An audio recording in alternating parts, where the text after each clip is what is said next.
Okay, and we are live according to the indicator button coming pretty quick there. And welcome all, whenever you're watching this, to Valentine's Eve, the day before Valentine's Day. It is a bit of a day. It's been humid all week in Melbourne and getting warmer. Not super hot, like it's only hitting like 30 Celsius, which is not super hot, but combined with the humidity, quite gross indeed. Not enjoying it. And hello to the early arrivals, Musical Aviator and Fox of Fate. And yes, indeed, Musical Aviator, it is National Tortellini Day, and that's a special day. Fan of tortellini myself. Controversial, I know. Doesn't get as much love as, say spaghetti or whatever. But I like a field pasta, and I think I prefer tortellini to ravioli. There you go. The controversial opinions just keep coming. Yes, it is tortellini day, and I stan tortellini, as the kids don't say ever. Foxy, you're right. No, 30 degrees isn't terribly hot for Melbourne. It's not good though. It's and the humidity, like it was literally 100% humidity the other day, and which I made the lame dad joke. That means the air is actually water, and we can't breathe. We have to swim. It doesn't mean that. It's the scientific thing about it basically means no evaporation can occur. It's just super gross. The air may as well have been soup, quite honestly. It was super gross. And hello, Miss Foxification and Justin. Yeah, I don't know, Justin. 30 degrees and 90+% humidity is at least as uncomfortable as 40 degrees and 20% humidity.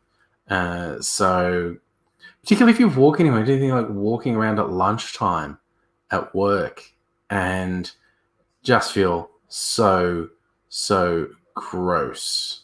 Oh yeah, Miss Foxification. In the absence of radical global action, which I think any rational person knows isn't going to happen.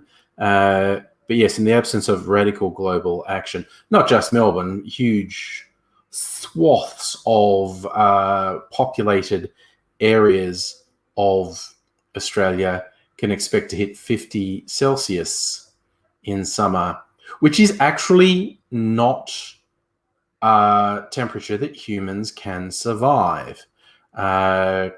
We would see a lot of people die in heat waves like that. And if that becomes something that happens all the time, then yeah, we would just have people dying all the time, which is something to look forward to. Hey, what's AZ's excuse for not being on time? He says the process is underway. All right. We'll see how he goes, how long it takes him to get here.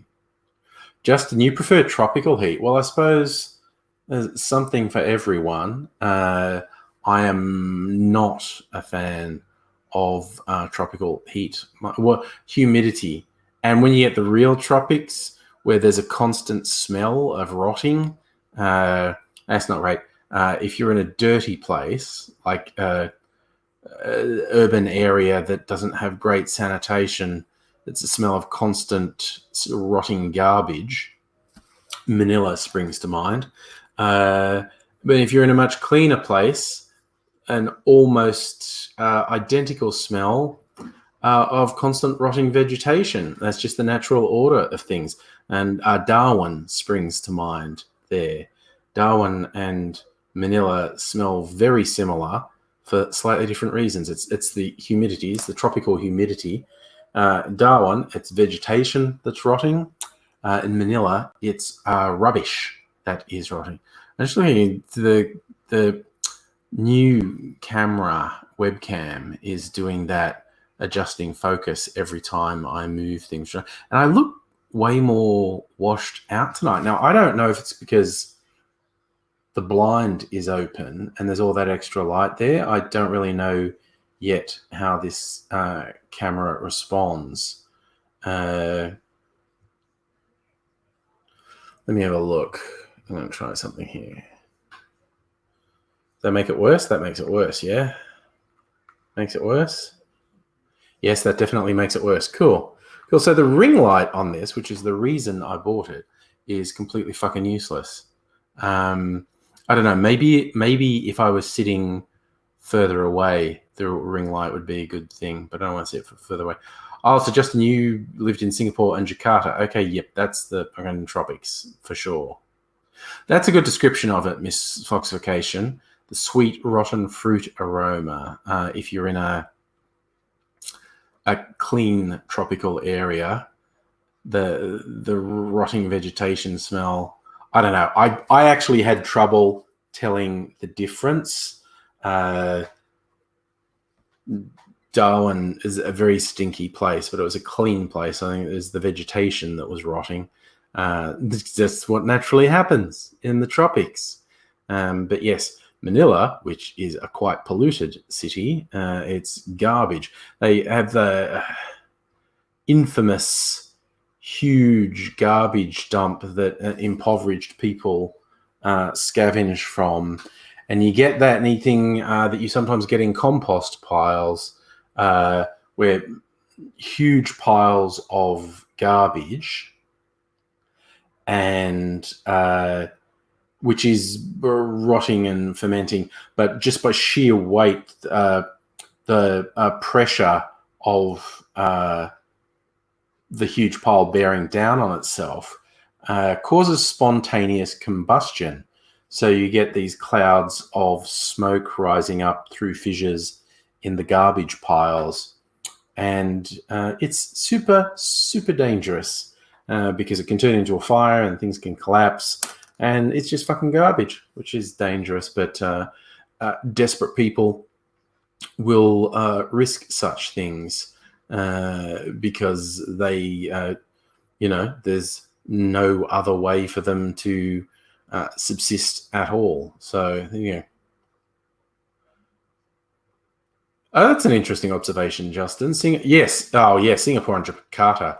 Without having actually been to either, I would agree with you that even though they're only an hour apart by air travel, worlds apart in terms of vibe and feel and what's going on in those two cities. A very, very different Jakarta, major Indonesian city, and Singapore, the island of Singapore, the island city, very high tech. And not that Jakarta is without technology, but it is not at all like Singapore. Singapore is a much wealthier, a much more expensive city as well. I love that anecdote, Miss Foxification. Adelaide bought buses from Darwin, and then they said they couldn't get the scent out of the buses. There was always that sweet, rotten fruit aroma.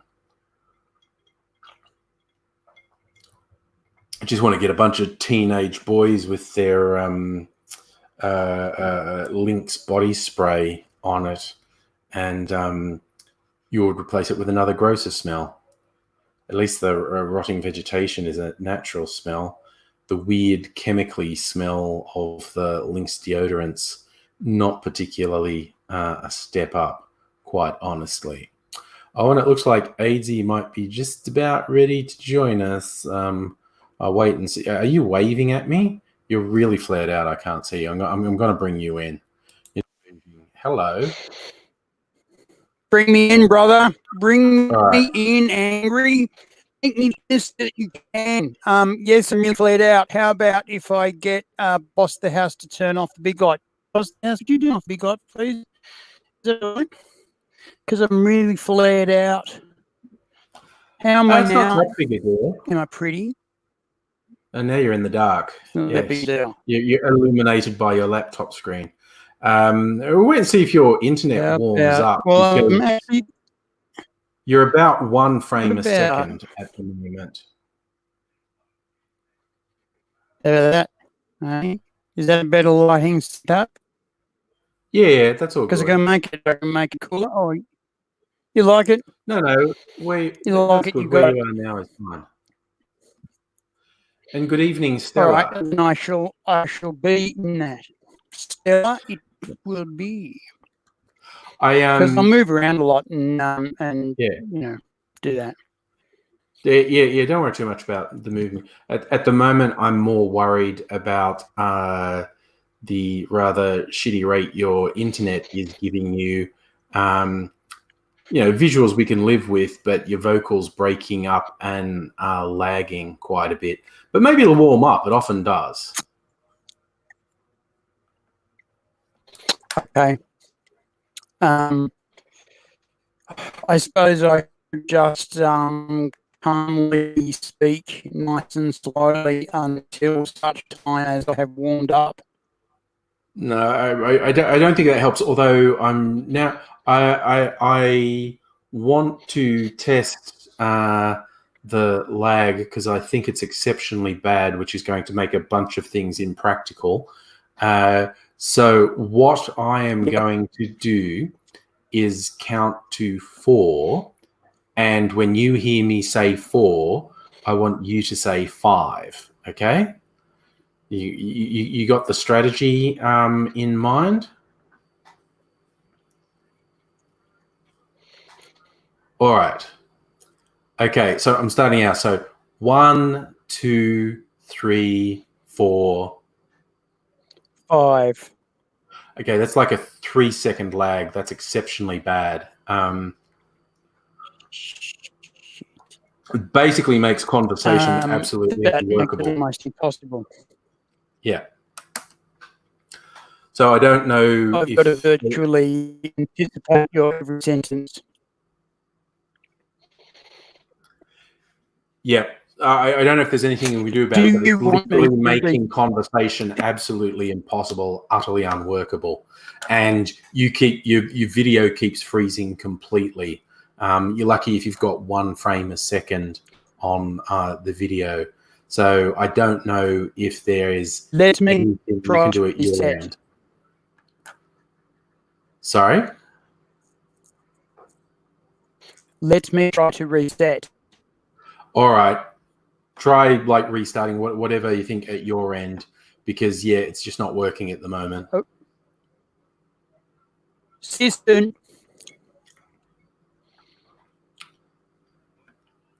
Okay, you go do a reboot. Put that in the bag. Yeah. All right. It's been burger night at Angry Household. That's a tradition that I don't know where it came from actually, but we decided to make Thursday night burger night. But it's also, you have to pronounce it because Thursday is of course Thursday. So Thursday is burger night. And because we're somewhat spoiled, quite a number of boutique burger outlets in the surrounding suburbs. It's quite spoiled for choice. Not cheap. They're the boutique burgers rather than cheap burgers. So when I say burger night, it's definitely not McDonald's. There's a few places we choose from. My favorite, where we went tonight, it used to be called Chang's, and for some reason they changed the name to Smoke and Pickles, which is not.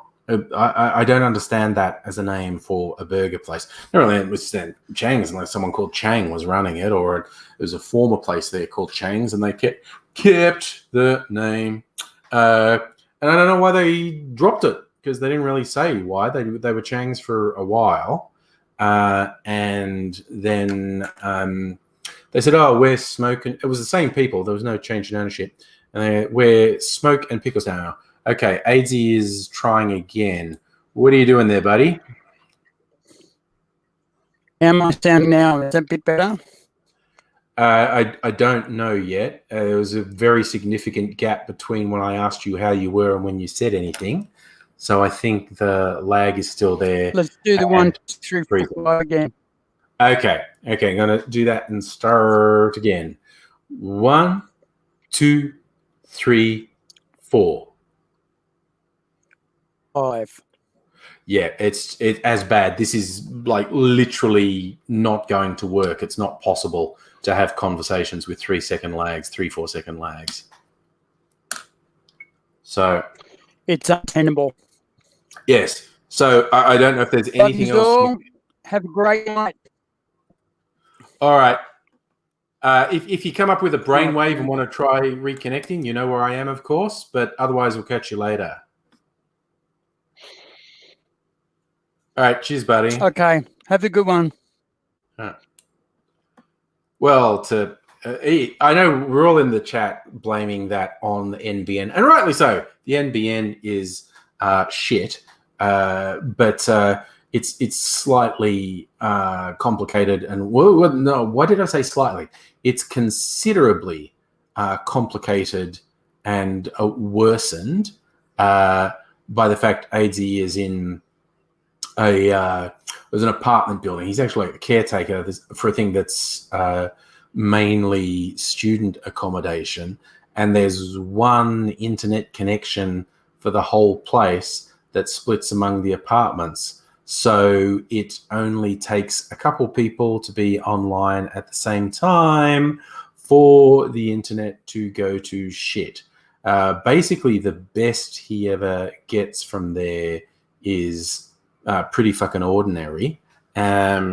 But tonight is the worst I can remember him having, really. That was really significantly bad because he's like connecting to the same streaming service as me. See, you find people out there in Chatland, there's usually about a 5-second lag between for instance, you writing a comment and me seeing it, or me saying something and you hearing it. Look, let's do the same experiment with everyone who's there in the chat. I'll count to 4, and after I say 4, hit 5 on your keyboard, and I'll get a vibe for how mooch that might be. So here we go. 1, 2, 3, 4.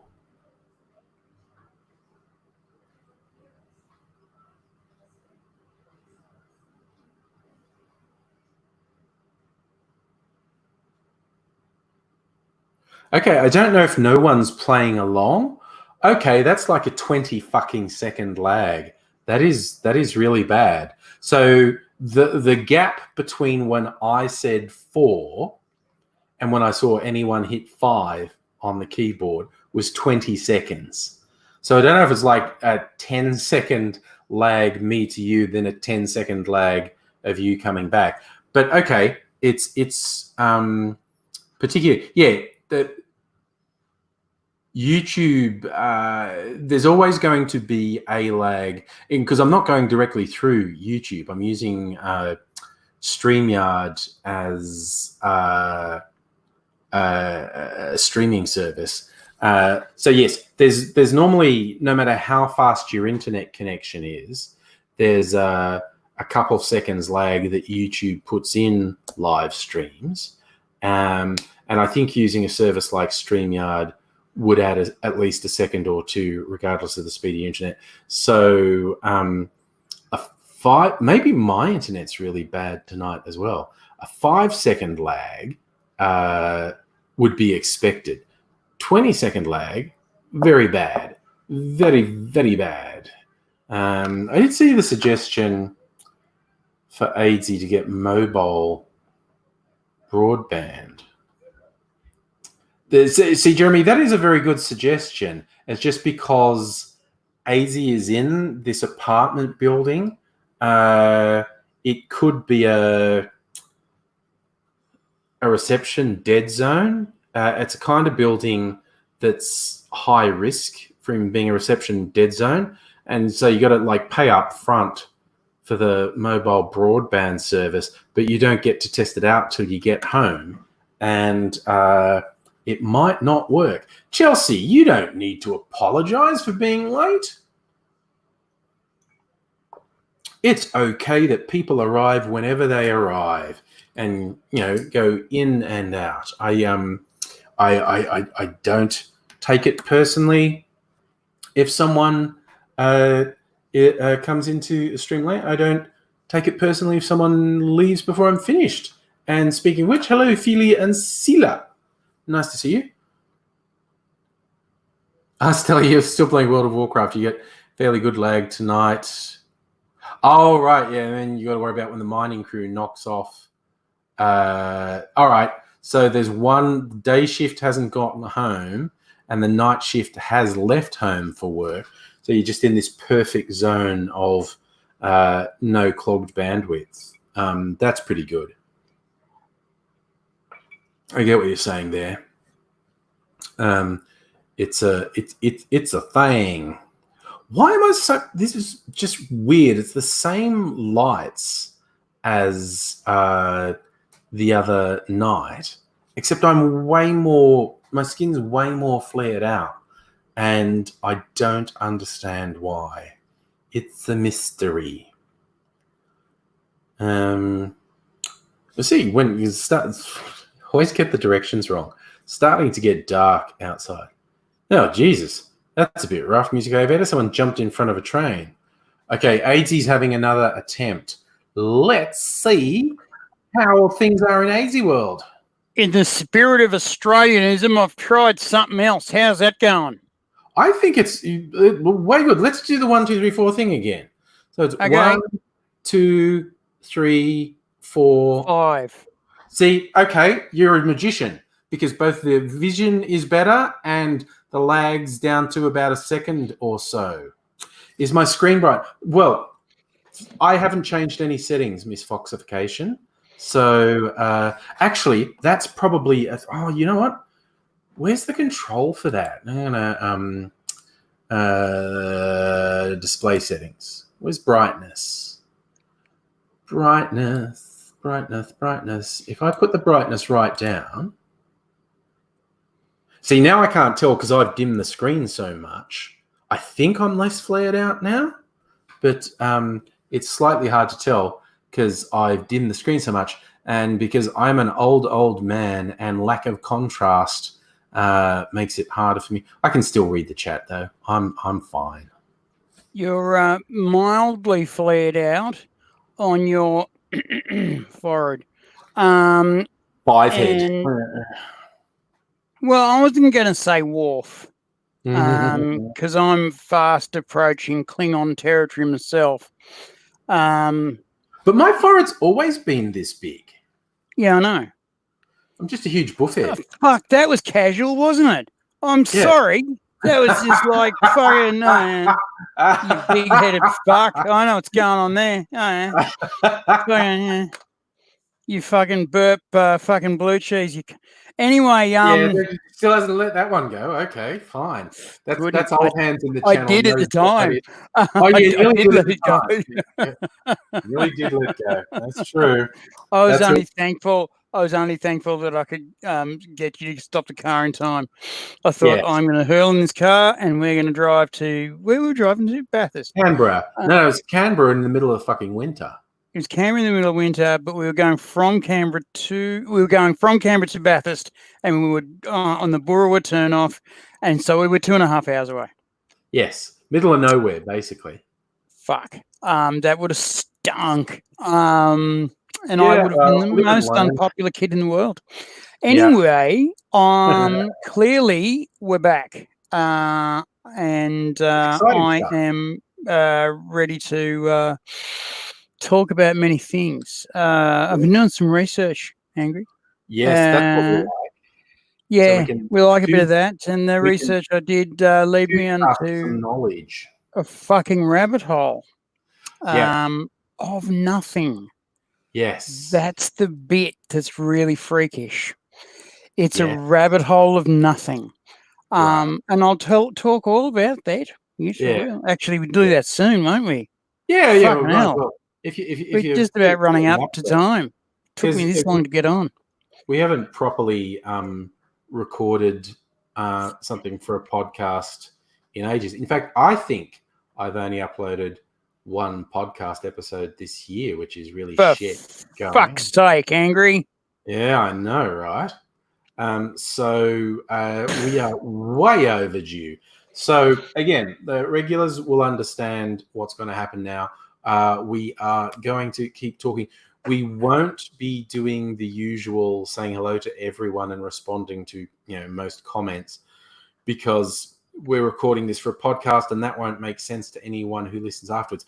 But when you get into the vibe of what we're talking about, if you come up with something pertinent, we will try to incorporate that, whether that's a bit of information or a question. We will try to incorporate it. But yeah, bearing in mind, we need to make it make sense to someone who's not seeing the chat as well. So we'll go with that. So yes, we might seem a bit rude because we won't be responding to chat or saying hello to anyone. Oh, yeah. So how do you think? It looks like AT's got to do one thing before we get settled. He's done it. Good man. It's really fucking hot in here. And I've got my fabulous air conditioner on. It is fabulous. Yeah. And it's still really hot. And I'm just going, what have I done?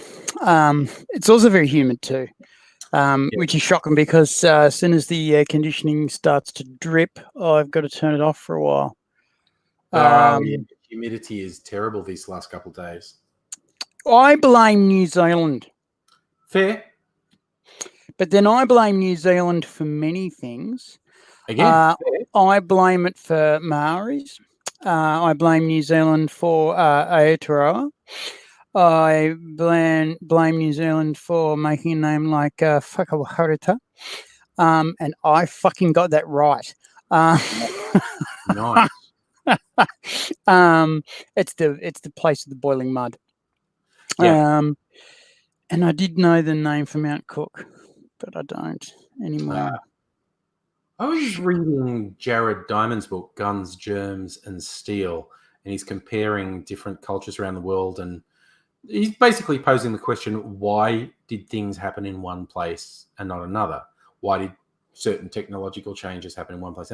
Why did agriculture happen in some places and not others? And he's trying to ask it in a way that a lot of people hadn't asked. But he's talking about the Maoris and their rather warlike thing. Another Polynesian people who were in an island a little bit away from New Zealand. And they were their society was very cooperative and peaceful, and they didn't have a war culture. And the Maoris landed and just fucking murdered everyone. Yep. They were like, what a bunch of losers. They're not even fighting back. Yep. And fucking hate them all. Thanks. Yep. You guys are lunch. Yeah. One of the wonderful things that used to happen when I was doing comedy at the ESPY, they had all these big Maori bouncers. These boys were fucking big too. Yeah. And back in those days, no one fucking misbehaved at the ESPY. Fucking nobody. Because you knew what was coming next, unless you were very young. And then you found out what came next. An education. Much to the wry smiles of your elders. Anyway, one of the things that the lads used to do if someone was starting to play up but not real bad is that they'd come up and lean over the back of him and whisper in his ear, 200 years ago, blokes like me used to eat blokes like you. Maybe want to settle down, eh? And that would usually fucking do it because they'd turn around and there'd be this man mountain there, like just giving a bit of. And when you see a Maori smile, it's like chilling. And fucking everybody was really well behaved. funniest thing about it was the kids who were playing in the car park at the back, which was pretty much the comedians' playground as well in the summertime. Yeah. These kids were completely fearless. They did anything and everything they wanted to. And if you think it through, it was like, who's going to hurt them? You hurt them, you got to answer to dad. You know, fucking trains have to answer to dad. So yeah, there was really interesting watching these kids run around. Right. Respectful. They wouldn't jump on cars, but they would sort of ninja walk right on the edge of the panels. Right. And just duk, and over. And like spin over. It was really, really acrobatic, and I can imagine quite deadly. Anyway, here we are, and I'm saying hello to you, Angry, and I'm saying hello to the good people. Yeah. So it's right on the half-hour mark, which will make it easy for me in the editing to find this if we start the podcast now. So gear change. I'm going to say hi, Safa. You're the last person I'll say hi to before we start the podcast recording. So a few seconds silence, and then I'll let us in. And my wordy, the topic's about to change. So buckle up, kids. Here we go. Hi, everyone. Thanks for joining us for this little conversation. And with me is the ever something. What are you ever, Aidsy? I'm ever surviving. I'm Invictus. I'm like Prince Harry's rumours. I'm the guy that just won't go away, like that fart in a spacesuit. Anywho, I greet you, good peeps, and I thank you very much for letting me be on your device. And my wordy, don't I have some things that are going to get me shot tonight? Yes. I've basically rung up my friends at InfoWars, and they've got me the paper. I've got the, what are they called? The evidence right here, or I've got the documentation. Confirmed. That's what it is. Confirmed. Because I have tasked young Aidsy this week. I said, hey, you know what you should look into, because it's hitting the news in Australia. It's a conspiracy group known as QAnon, which is centered in the US around Donald Trump. And so is, of course, very US-centric. But, of course, Trump fans around the world have latched onto it. And it's hit Australian news in a couple of ways. And that's what got me to thinking about it. But, Aidsy, you've been the research boy. What have you uncovered? Well, I've uncovered a lot, Angry, and surprisingly little. I sort of went at this one going, all right, it's another fucking conspiracy. Here we go again. Years and years ago, I did at our behest, but was my baby. I did this big project, and I was going to connect all the conspiracy theories there were together. So I was going to get as many as I could and connect them together and do one episode of all of them together, and they were all going to equal something. It was going to be who shot JFK or something like that. And I kept on going through these, researching these conspiracies, and the difficulty with the work was that they would go up to a certain point, just crazy, and then they would veer off into fucking not actually feasible. Like they'd bend like a broken leg and still keep sprinting. And you just go, you can't actually do that. One of their favorite tricks was to decide that numbers were stars, were shapes, were colors, were meaningful. And they'd jump symbol shape to symbol to shape to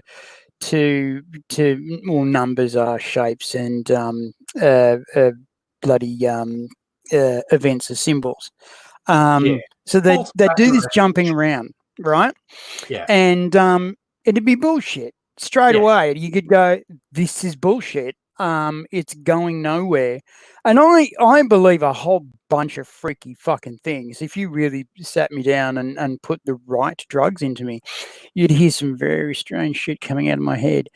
But these conspiracy theories are always wildly fucked. Sadly, and this is the bit that really kicks me in the balls every time, sadly, they're really boring too. I remember as a young fellow thinking that conspiracy theories were really cool. I loved them. I thought they were great. And, all the people in the top of the world were in Illuminating the shit out of everything. And then a mate of ours who'd been to Tasmania to get his doctorate, who goes to Tasmania to get a doctorate? It was weird. He was an enviro. And I never thought of the enviros as being doctors. I just thought of them as growing really good dope. And so he came back with some really good dope. And I started talking to him about conspiracy theories. And he said, yeah, it's nice, but there's no such thing. And I said, what do you mean? He said, have you ever been in a room meeting with people who have all had the same agenda, going in the same direction, and trying to get them to agree on anything? Now you put the world in the same room who've got completely different interests, and you want them to rule the world. You want them to decide the direction of the world. There's no fucking way that's ever going to happen. And you can't get two people to agree. You clearly can't get the Americans and the Soviets to agree on shit. And even today, the Americans and the Russians don't agree. And now the Americans have decided to take on a second front and decided to not agree with China. What is it about Trump? Interesting, I should say that. Because today's interesting... See, did you like my segue there? That's good. That's good. Today's interesting conspiracy theory is the QAnon theory, a conspiracy theory. And the QAnon conspiracy theory is an adjunct to the, what do they call it? Pizzagate is an adjunct to Pizzagate. All right. Pizzagate was the Democrats, evil bastards, went under this pizza restaurant, had this basement. And in this basement were chained up kiddies for satanic sex rituals, which they got their pervy pleasure out of. And there was going to be people rescue the kiddies, right? Everyone said, this is stupid. All right, this is just bloody stupid. Unfortunately, one time, and everyone ignored it because it was bullshit. And then one time, two guys came in with shotguns, and a third came in with an assault rifle saying, we're going to rescue the kiddies, let them out now. The staff were just going, we're all about to die. And people in the restaurant just hit the fucking floor going, we're all about to die. Because there's no basement in the restaurant. Yes. So there's nothing. The basement is going to lead to disappointment. Right. It's a slab. It's a slab of fucking concrete. And the staff in interviews later said, as soon as we couldn't show them a trapdoor, they were going to blow our fucking head off. Thankfully, one of the waitresses got out the back and got on her cell and got 911 to show up in a big hurry. And they did show up in a big hurry. There was a diplomat in the restaurant at the time, and this was the thing. It was a place that Democrats were often seen to hang out. Which is why they decided to make a conspiracy out of it, because power brokers, this was the most popular pizza place in DC. Power brokers did go there. And yes, a certain percentage of them are corrupt and evil. A certain percentage of them are pedophiles. But the conspiracy was bloody lootly. And the bloody... The reason they all went there was because it's really fucking good pizza, apparently. And they could hang out with their mates. And it was also out of the spotlight. Well, not for long. And so these guys went in with shotguns and an assault rifle. And then another guy came in with a sledgehammer and started breaking the floor. And the pizza place, I don't know if it's still closed, but they temporarily at least closed. They just said no more. Fucking one of us is going to die. And this is bullshit. We can't keep doing this. Customers aren't coming because they're worried that freedom fighters are going to come in and fucking kill them. Yes. And we can't show them the basement. And one day when we can't show them the basement, they're going to kill us. So they shut it down for a little while. I don't know if it's still shut. I didn't get into that. But I wanted to point that out because that conspiracy stops. It stops because there's nothing there and it can't go anywhere. Where there's no basement, the conspiracy falls over. All right? Yeah. Trouble with these conspiracies is they don't go away. They stick around.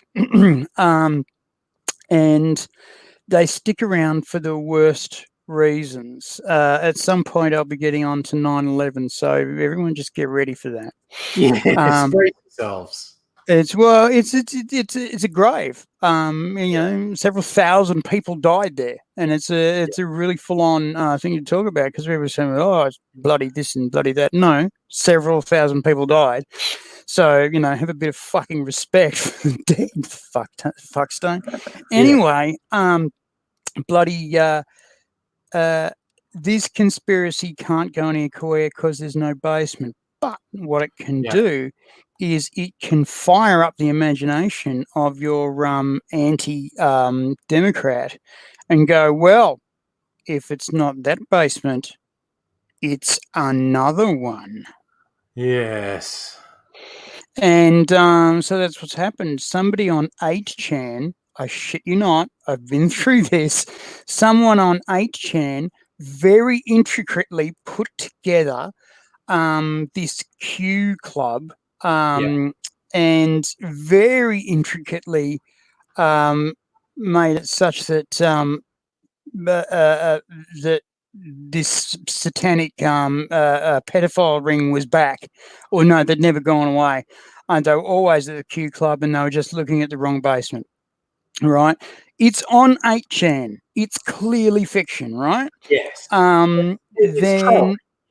It's trolling. It's massively trolling. Not for long. The alt-right, Trump MAGA lovers have grabbed it and run with it. They fucking massively run with this. And this has become a huge thing in the States. Every time Trump turns up anywhere, there's Q posters around. There's QAnon posters around. There's QAnon supporters with QAnon T-shirts. If you can't see MAGA, you can see QAnon. And QAnon is the resistance to Q. That these right. Q is the person who's feeding them clues. Q is the nameless insider who feeds them clues on the Chan boards. Gotcha. Q is anonymous. That was the link I missed. So Q feeds them tidbits of how Messiah Trump is going to uncover the truth, arrest the pedophiles. I mean, this is mutated in truly bizarre ways. Like when some celebrities were on a flight that for technical reason got turned around, and the whole thing was basically live tweeted by Chrissy Teigen. She's like a model and a TV person. She's married to John Legend, a musician, and they were on a holiday to Hawaii, and the plane got turned around like right at the halfway mark. So basically they were on the plane for the entire time it would have taken to get to Hawaii. But just to go back to the airport they landed. And she was live tweeting it. It was pretty funny. But these lunatics came up with, because all of these progressive celebrities are pedophiles and about to be arrested by Donald Trump, they came up with the conspiracy that Chrissy Teigen and John Legend are both pedophiles, and they're under arrest, and they've got those ankle bracelet things, and they're not allowed to leave America, and the ankle bracelets went off over the ocean, and so Donald Trump's secret anti-pedophile people made the plane turn back. And this is funny, like Chrissy Teigen's live tweeting, having fun, like, this is bullshit, they're turning us around, and neither of them had ever heard of QAnon. And she's live tweeting, got home, it's really late. I think they kind of went home, went to bed, woke up the next morning going, the fuck is this? And their social media was unusable, and they were trending, and she's going, what the fuck is QAnon? And they'd been held up as the latest poster child of glorious leader Donald Trump stopping the pedophiles from escaping. And they were understandably gobsmacked. They were like, I don't understand. Where has this come from? This is what? But these conspiracy theorists, and when you first got back to me, that I'd like to share with everyone, I sent AD off to research this, and a day later he comes back, this is bullshit, right? This isn't real. No, my friend, it is real, because it gets so strange so quickly. A rational person just goes, oh, fuck no. And yeah, Chrissy Teigen and John Legend were just, I don't understand. What the fuck are you saying?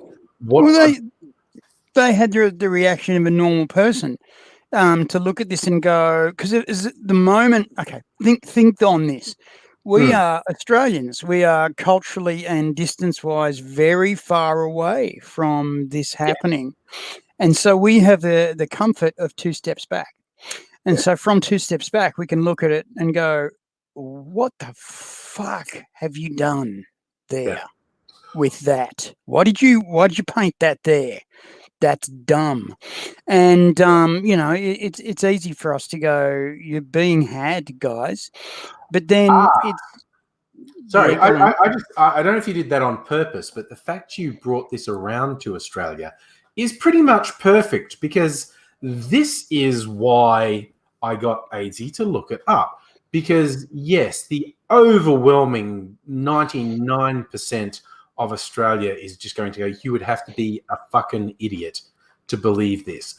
But there's the 1%, and sometimes they go a bit high in the world. There's a story that came out in the last week or so, and everything about this is amazing. From the headline to the subhead, and then from then on. And the headline I'm looking at says, psychiatrist struck off for posting bizarre QAnon conspiracy theories. And the subhead is, a Sydney doctor who shared alt-right views with patients on his clinic website is found mentally unfit to treat people. See, that's how a rational person looks at conspiracies at this level. You actually have some form of mental disorder. It's easy to look at, especially a psychiatrist, and go, yes, you are mentally unfit to treat psychological disorders. You're fired. But you know that over there in the States, who've got very stable and solid bicameral two-party system, there's a vast amount of people who are in high-end professional jobs who go, yeah, QAnon, man, fighting for justice. Just stay strong, brother. Stay strong. Or could it be sister? You don't know. Be safe. Be safe, Q. I was reading that the Brothers of the Oath just let me. I've got it here. Oath Keepers. Oath Keepers are now escorting QAnon supporters to and from Trump rallies, so they don't get picked off. The Oath Keepers claim to be a non-partisan, non-government organisation who are invested in keeping public and private citizens safe from clearly devious, underhanded governmental or terrorist treachery. So Right. effectively, they're thugs willing to go the nut on anything they think's dodgy, which, as we've seen before, can be anything. They're a hybrid between the religious ultra right and the right wing militia movement in the US. There's a religious underpinning to the Oath Keepers, but they're very much part of that right wing militia movement. As AZ says, armed and pretty friggin' dangerous, quite honestly. Yeah, always armed, always armed, and fucking yeah, and now around in increasing numbers. There's also a hand signal, Right. and it's basically when Trump makes a circle with his hand and puts a dot through it, that is him making a cue. And He does do that hand motion a lot. Right. And it's him showing the supporters that he's received another helpful message from Q and is doing the best he can to fix up the terrible problem. Okay. And I thought, it's more shit that people have seen on the screen. Yeah. Well, fucking lately, the gesture's become very fucking deliberate, and he's doing it. He's really fucking doing it. He's really doing it deliberately. He's really putting it out there at the rallies that he goes to just once or twice, and the QAnon people go fucking wild. It's like the man knows no bottom. There is no depth to which this guy will not sink. Okay. Why do I freak out about conspiracies in the United States of America? Well, let's think about this. Because there was a Cold War, there was a missile program to throw nuclear bombs at each other. Yes. And that was a thing. In order to show off their dicks without actually throwing nuclear bombs at one another, the USSR and the USA got into a cockfight about going to the moon. Difficult thing to do. And the reason it was to the moon was the USSR was beating the USA in every fucking turn. First rocket up, first man in space, first spacewalk. They were getting all these firsts. Yes. And then America said, fuck this, we're going to the moon. And Russia went, the USSR went, fuck, we're going to.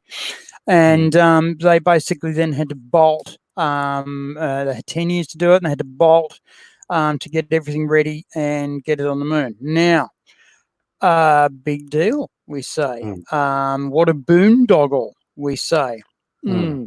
Turns out that most of the technology we use right now came from that era, from World War II technology. World War II technology made those rockets go. Cold War technology made the electronics go, and post moon technology and increased ICBM capability gave us computer chips that were perfect. They were putting computer chips into rocket ships. And they got better and better and better until finally the last two moon missions could use the computers entirely. And before that, they were controlling them from the ground using radar signals because they didn't trust MIT's computers entirely. They were actually pretty good, but they were electromechanical. The gyros would get out of sync. Nothing that we wouldn't expect today. But they're all freaking out, going, the moon's a long way away. We've never been there, and we really want to fucking hit it, because you've got to hit it at the right angle to get it to go round and round and round, or they'll skip off and we'll just hear very tearful goodbyes, and that will be wildly fucked. Yep. And so they said, we'll do it from the ground. Now, Yeah. this leads us very quickly and very easily to myth kill number one. Oh, the Americans never went to the moon. Well, yes, they did. Yeah. They did, because we know that whilst the Americans were following their craft with radar stations that were pointed, they were pointed in an angle, right? So they could see where they were. And were sending directions up electronically and verbally. Yeah. That's why we have acronyms in Yeah. space and in computers. It's not because it makes words easier. It made the Russians annoyed to have to work out what the fucking words mean. That's all it was. Words that were done better by the Russians weren't acronymed. Scrubber, booster. These were technologies that the Russians were really good at. Things that the Russians weren't good at, LEM, and you know, the IC 125 and GLC Navcom 4. What the fuck? So you got these guys back in Moscow going, what the fucking, looking up lists of shit. What does this mean? Then fucking translating it while the next sentence is coming. Like, fuck you, NASA.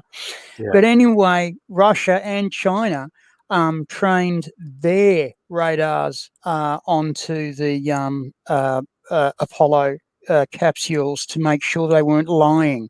And there's this today you can actually see the three tracks of the three radars that followed the fucking Apollos to and from the moon.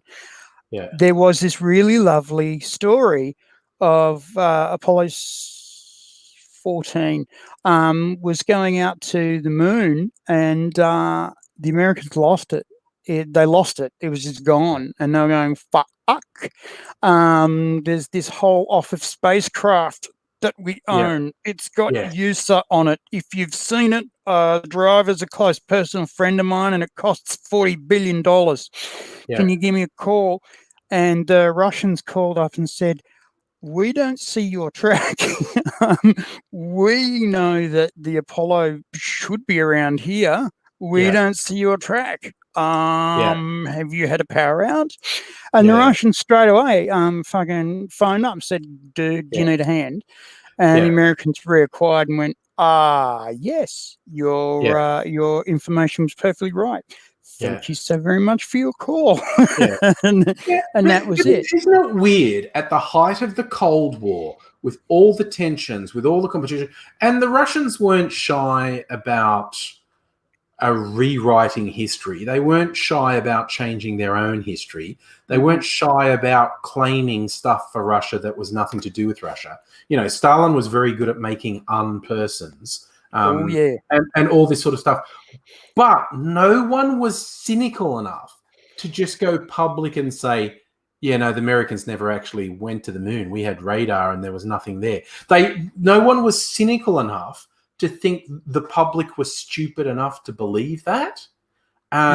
We now know better. If the Russians had done that, could you imagine time traveling back and saying to the Russians, for real, if you just say it never happened, an enormous chunk of the world will believe you. And I don't just mean people in Russia with no better news sources.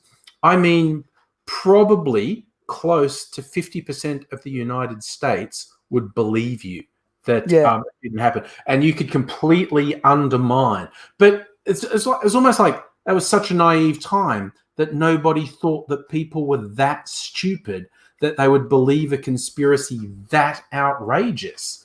Small potatoes compared to others. But the other thing too was you got to remember the mentality of the time as well. Remember that all of this happened on World War II technology, and that both the USSR and the Americans had just come out of a bruising and brutal World War. that effectively Russia and the USA won. There's a horrible way to put it, but effectively they paid for it. Russia with the blood and America with the money. And people have said to me that the 50s was a very boring time because it was basically run by men who had just been to war and they were going to come home and they were going to have their fucking peace. Thank you. Yes. You're going to wear khakis, you're going to wear ties, you're not going to raise your fucking voice, and the dinner's going to be on the table at 6 fucking p.m. Take more Valium. And that was how the 50s was going to be run. Out of that technology came the space race, and that was all about, well, we want to show everyone that we can blow crap out of them without blowing crap out of them. And to do that, they had to invent more and more and more stuff that had more and more and more to do with physics that they didn't know, more and more to do with metallurgy that they didn't know, and more to do with dodgy scientific communication. Now, a lot of people are more than aware now that the Russians and the Americans were talking back channel a lot in the Cold War. It stopped everyone from frying. Basically, anything went fucking slightly sideways. There was phone calls going on. Are you? Nah, we're not. Are you? Nah, we're not. What the fuck? We don't know. It's not ours. Is it yours? No, it's not ours. There's a lot of that going on. And during the whole space program, when it was actually on, and anything went wrong with any of those craft, basically Roscosmos or NASA would be on the phone talking to one another going, do you need a hand, just quietly? When Apollo 13 was coming back to Earth, fucking anywhere, it just had to make Earth go because, everything was fucked. And at one point, one of the guys in one of those docos said, because it was all about power at that point, the beacon guys wanted their beacon on so that they could find the capsule in the dark in the ocean. He said, mate, you can't have it. I'm just looking for a fucking ocean. And the Russians basically said, we have started to array many warships in this line in this direction in the Pacific, and this line in this direction in the Atlantic. It was like their side. Yes. And basically we know roughly where it's coming down, and if it comes down near us, we will obviously secure it for you. Which meant they were going to basically race in and fish them out of the water if need be. Same thing happened. The Americans did the same thing. When one of the Soyuz started to spin out of control. It actually hit Kazakhstan, but the Americans went, fuck, if you need to land in Kansas, that's cool, man. That's totally cool. Yeah.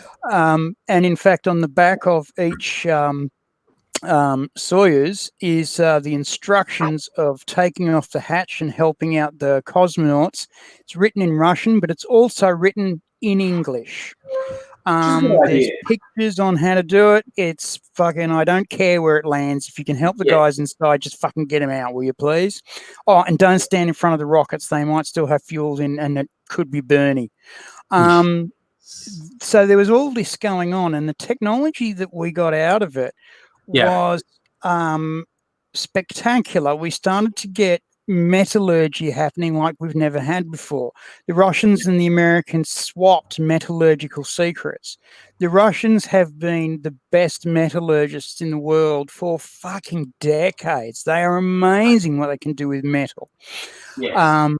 The Americans realized that you can go up into space and boil up glass, and then when you let it sets perfectly spherically, and so you've got the best optics you can possibly have.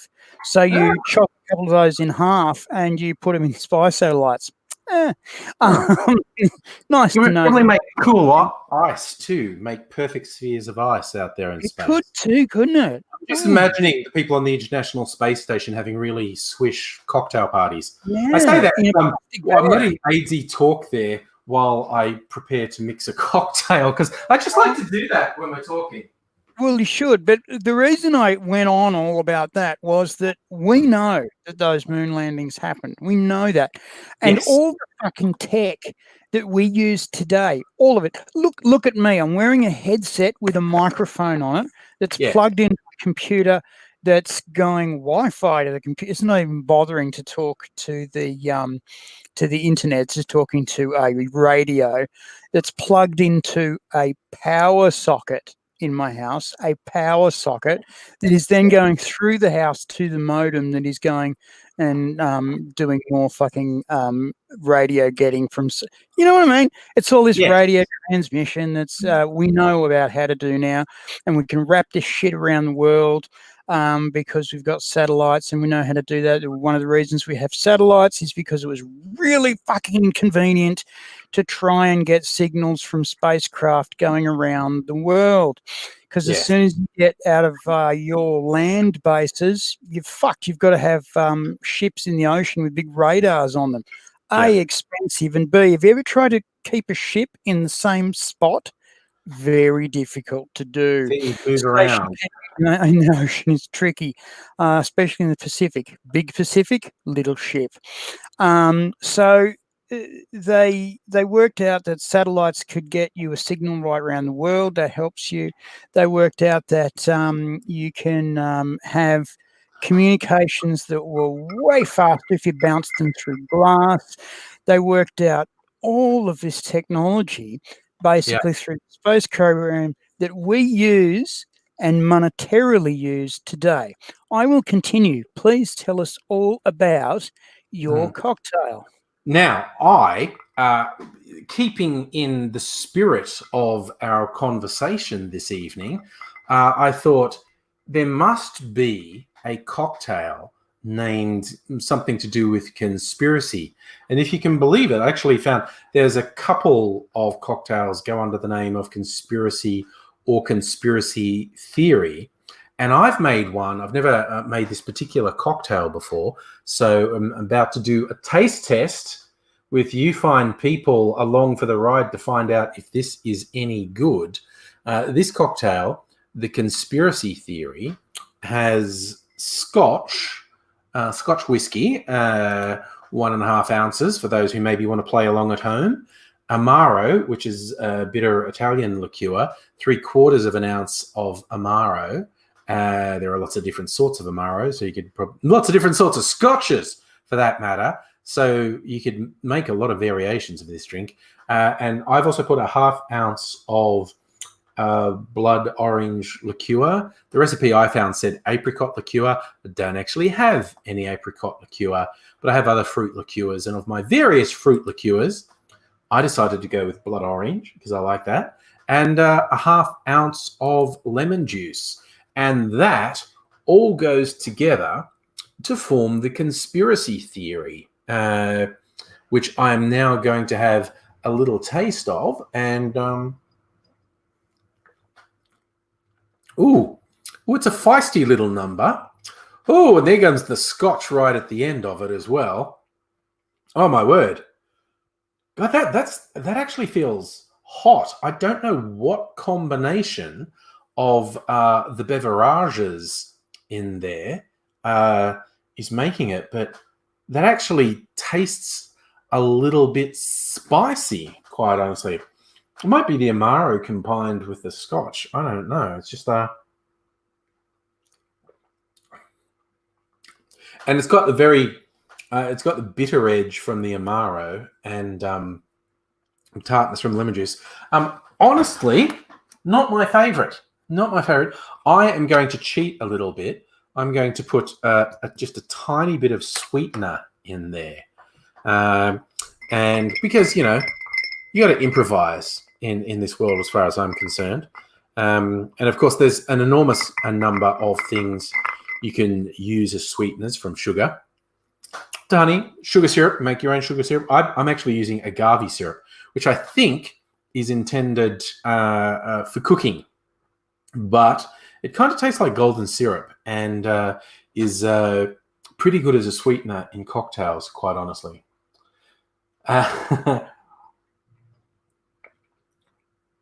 Okay, yeah, that's better.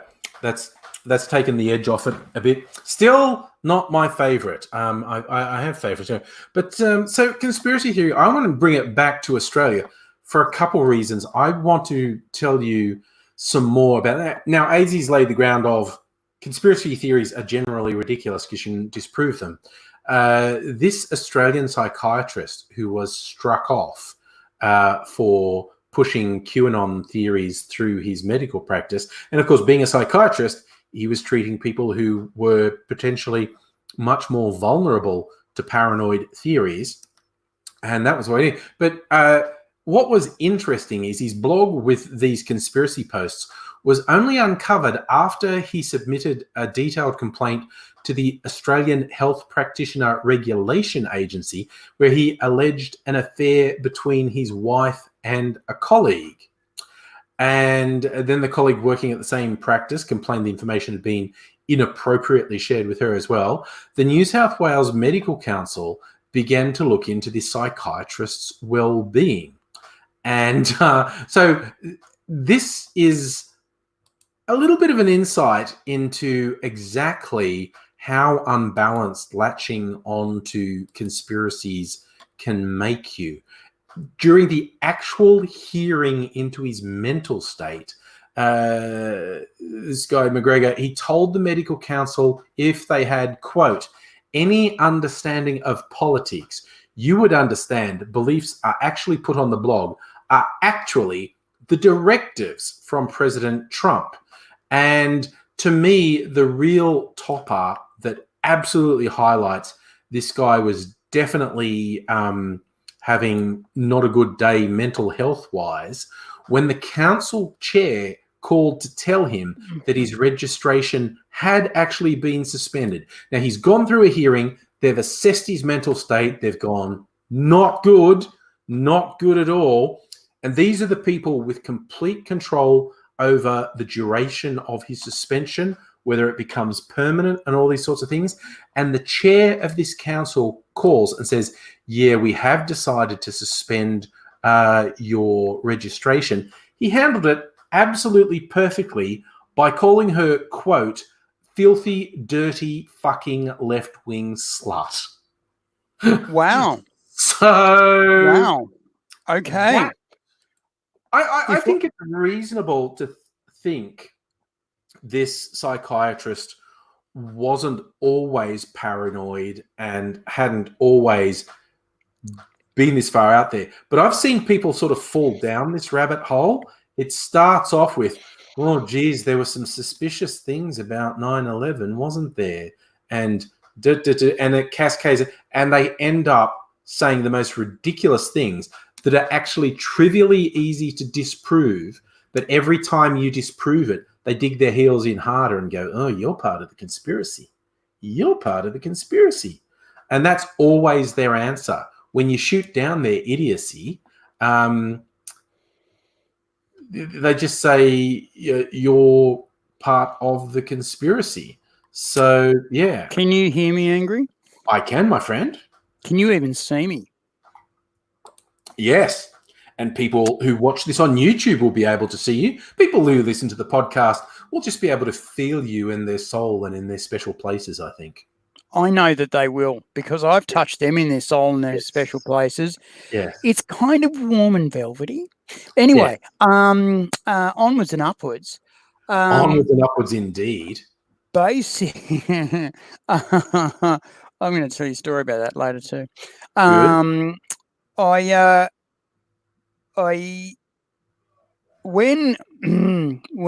9/11 outrage happened, yes, several things occurred all at once. Yeah. The first one was that a nation collectively lost its fucking mind, and instead of coming together, they got their stompy boots on, and started trashing lots of the world. And they were already starting to implode. A lot of years of right-wing government had put various different peoples at odds with one another, and now they had a new enemy again, which was horrible, but very good for their societal makeup.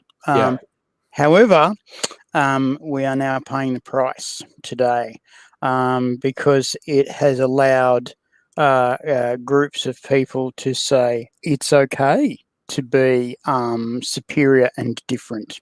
Yeah. It's okay to draw the lines of tribe intranationally, not nationally, but intranationally. And so, fuck, you've got a mess now. So part of this came from two things that happened, and they were assumptions. The first thing that happened was the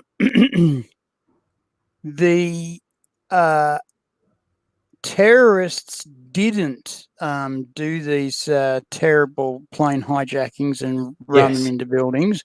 They didn't do that. What happened was the government did a black flag operation in order to give them an excuse to go over and kick the fuck out of false flag. False flag in order to go and kick the shit out of Iraq and Afghanistan, it turned out. For the oil, apparently.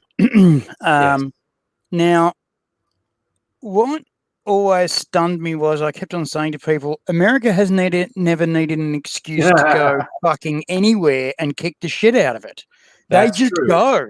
They just fucking go and kick the shit out of places. You look back through history, it's, from Mexico through to Japan, through to the Philippines, they just go.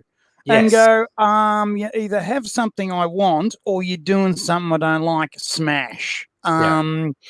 It's just a thing. So I have to calmly tell them they don't need an excuse. They just got to ask Congress, and Congress usually says yes. The other thing that you get is that, and it's shocking, is when you get a 9/11 conspiracist, you scratch him, you find a racist, because effectively what it is these sand niggers in caves can no way get over the top of the best nation in the world.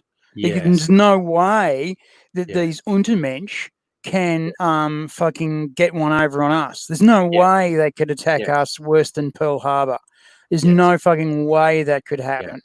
And you know what, guys? It did fucking happen. It happened big time. Absolutely. You're so spot on there. It's always disturbed me that these people are more comfortable with embracing an incredibly unhinged conspiracy that their own government plotted against them and murdered thousands of people. They're more comfortable with embracing that than they are in admitting the world is a horrible, chaotic place, and people with next to no resources compared to the resources of the mighty USA can still strike a very devastating blow within the US. That one scares them so much. They are actually more comfortable embracing the absolutely unhinged conspiracy of their own government conspiring against them. That one does my head in. One of the, and it does my head in too. And I didn't realize this until one time I was talking to this guy who was deeply into his 9/11 conspiracy. And I said, it wasn't a conspiracy. And he said, well, it's easy. You can see the pictures. Those holes in those buildings are round, like a missile, not like a plane. And it's like, those planes are made out of aluminium. The only steel in them is 4 struts going in the balloon in long ways and 2 struts going along the wings. As soon as they hit anything, the wings fold. They collapse, basically. Well, how did an aluminium thing get through a building? Well, The really trade fun. centres are in fact basically glass held up by steel girders, which are placed around 10 metres apart. You can get enough of a plane through that to make a fucking mess. Well, okay. Fuel in a plane doesn't burn steel. No, it doesn't. Furnishings, wood, drywall, paper, and a fuckload of oxygen, and fuel, and burning aluminium will burn steel. Yeah, and it wasn't pouring jet fuel on them and lighting it. It was an incredibly severe impact. That plane may as well have been a missile for the force with which it hit. Their fuel tanks were almost full. And so the impact critically weakened the structure of the building. And then the incredibly hot fire didn't melt the steel beams, but it weakened already steel beam that could not then hold the weight, which is so many tons, and it just cascaded. But hey, I want to. I'm springing something on you now. You didn't know this was coming. Left fielding you, and I didn't know this was coming. It just popped into my head. Saying, I want to bring this back to Australia. What? Given that we were talking about how QAnon has infested Australia, but what would you rate as Australia's biggest conspiracy theories? I've got one in mind. But you've got one in mind? What pops into your head when I say, what's the biggest conspiracy theory in Australia? Okay, I'm going to say there's two. Let's see if we agree. What are your two? Mine are that the CIA was either going to shoot or have sacked Gough Whitlam, along with that someone either shot or the Chinese picked up Harold Holt. Okay. And the other one was the nuclear bomb. That they found the Ranger and Olympic dam uranium mines because the deal that we had with Britain for nuking the fuck out of us, testing its bombs, was that they were going to give us 6 bombs. And they reneged on the deal. And so Australia went, well, that's fucked then. I don't know how many times you've disappointed us now, Britain. And so Australia, it turned out, had physicists. And the physicists said, if we found enough uranium, which we know where it is, we could make you a few bombs. And the Liberal government said, no, you're not making any bombs. And then the Labor government said, yeah, do a couple of bombs. And then they took the plant down. They went, no more of that. And then Bob Hawke got in and said, what's that lab doing out in the desert? And they went, nothing. And they said, wouldn't be processing uranium, would it? Maybe for a reactor. We don't need a reactor. Turn it off. The conspiracy basically goes that as all this shit was going down, the CSIRO was in a mix between biological sciences and hard physics. And in order to placate the National Party, though why you'd want to do that anymore, and in order to shut down this bomb, the Liberal Party shut down hard science in Australia and went to bioscience instead. So we can farm fucking anything, but we can't blow anything up.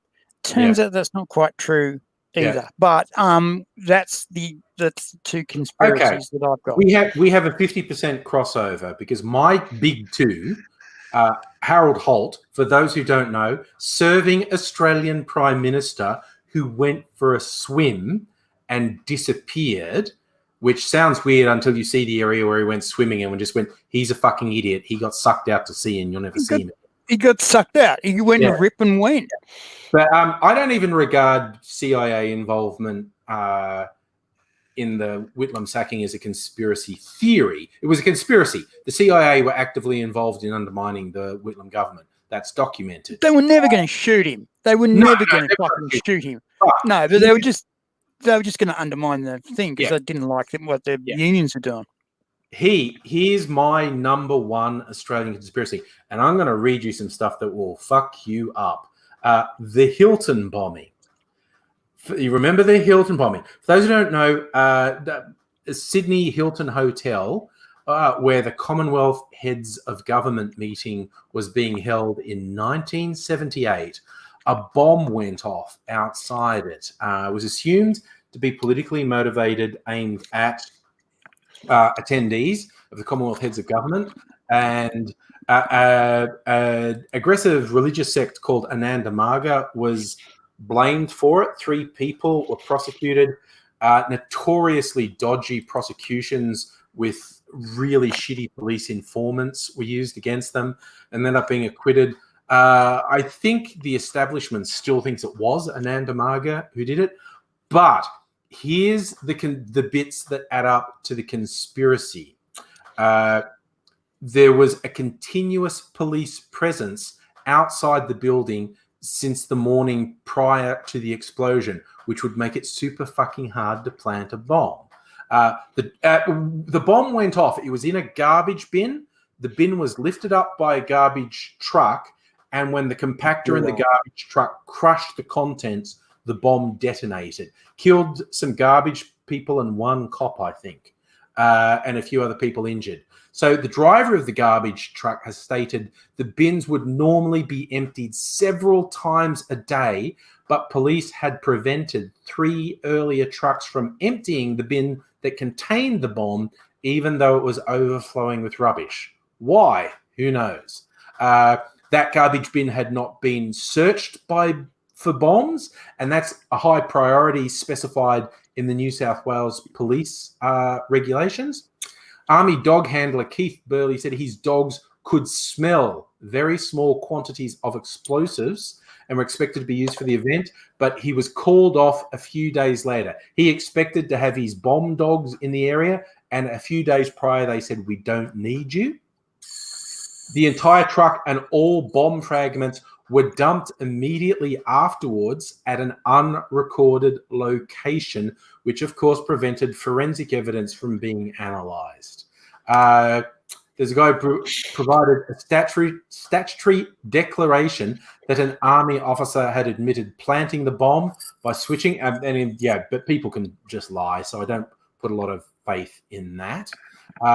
Officer in charge of police immediately after the bombing claimed there'd been a cover-up. Former Attorney General of New South Wales, Frank Walker, Federal Government Senator Gareth Evans had been, and those are actually reputable people. Absolutely. They'd been told by a CSIRO scientist that under pressure from ASIO, which is Australia's spy agency, the Australian Secret Intelligence Organisation, they had made 2 fake bombs in the week prior to the bombing. These bombs were designed not to explode, but might explode if crushed in a garbage truck compactor. The principal private secretary of a federal senator was told that the bomb squad was waiting nearby at this early hour of the morning. You could infer from that they knew that there was a bomb there. And a police agent said he saw an occurrence pad entry that showed the warning call was received at 12:32, 8 minutes before the bomb exploded. It was not relayed instantly to police out front. At the inquest, 4 other versions of the pad were shown, and they said it was at 12:40, which was the time the bomb went off. So basically, the big, wild, out there conspiracy theory around the Hilton bombing is the bomb was planted by ASIO and or Special Branch to justify their existence. Because I believe this was when Malcolm Fraser was a Conservative Prime Minister at the time, and he kind of thought ASIO and Special Branch were both a pile of shit and was going to defund them. But that's the big conspiracy that Australia's own spy and intelligence and enforcement agencies planted a bomb that was not supposed to go off. They were meant to swoop in and save the day and prove their worth, but a fucking garbage truck picked up the bin, and when the compactor crushed the bomb, it detonated. There are so many irregularities. It's absolutely wild. I think, for me, that's Australia's biggest conspiracy theory. That is more than likely Australia's biggest conspiracy, and one of the most difficult, because effectively from the from the Gulf Whitlam days, so 1975. Yes. 1975 was a massive, big political and social change in Australia, right? Just know that the world changed at that point. From that point, there was a growing, and by 1978, huge fucking shit fight between ASIO and ASIS. By this point, was actually not even known about. ASIO and ASIS, special branch, and what a lot of people don't know was New South Wales was in the fucking middle of this, because New South Wales is always the big dick in any fucking police negotiation, federal anything. There are two Prime Minister's houses in Australia. One of them is Canberra, the seat of government, and one of them is in Sydney. There's not one in Melbourne. There's not one in any other city in Australia. One of them's in Sydney. It's not a retreat. No. It's a fucking... It's a residence, right? It's an official residence. It's where the Prime Minister's supposed to do stuff. What's that? It's called Kirribilli. It's right on Sydney Harbour. It's a beautiful piece of real estate. Gorgeous piece of real estate. Fantastic. It's much better than Yarralumla, which is the official residence in Canberra. Kirribilli is the Prime Minister's residence in Sydney. Yarralumla. You mean the lodge? The lodge. Sorry, that's actually, the residence is the lodge. You were actually correct there. That's right. Yeah, the lodge has been fucked over by various different renovations over years and years and years. The different Prime Minister's wives have said, I'm going to add a bit here, and it just looks like a shit fight now. But the Kirribilli's gorgeous. And also made of sandstone, so very difficult to fucking renovate. The thing about New South Wales being Sydney, being the big dick, was New South Wales police have always been a loud voice, and special branch is a special branch of police. And they were starting to go, we're special branch, and New South Wales police and government were going, you are special branch of fucking me. All your base are fucking me, motherfucker. And then ASIO and ASIS have swooped in and gone, we're big swinging dick too. And then it was fucking on. It's been mentioned to me in passing that the Ananda Marga sect, the guys who got the fall guys, basically were a mob of cunts. It was a violent sect. They were basically it was a really nice way to put them away for a while. It was very convenient. Just like when Ivan Milat was arrested, they arrested 24 other guys. 12 of them, in fact, had nasty crimes attached to them because it was all done by computer. I'll do it another day. But it turns out that those 12 arrests were very fucking convenient. When they were very fucking convenient that they turned up on those doorsteps. And so New South Wales Police does that shit all the time. Because they do that shit all the time, they're very good at it. Because they're very good at it, they can put fucking anything under a blanket. They could fucking drive a fucking space shuttle in a ute down Pitt Street, and no one would fucking notice. They are that good at fucking making things seem very fucking normal. I happen to know through passing that there have been 8 bombs taken out of Sydney Central Station, and the fucking station wasn't shut down or evacuated at all. Yep. Nothing changed. Nothing happened. There wasn't code calls.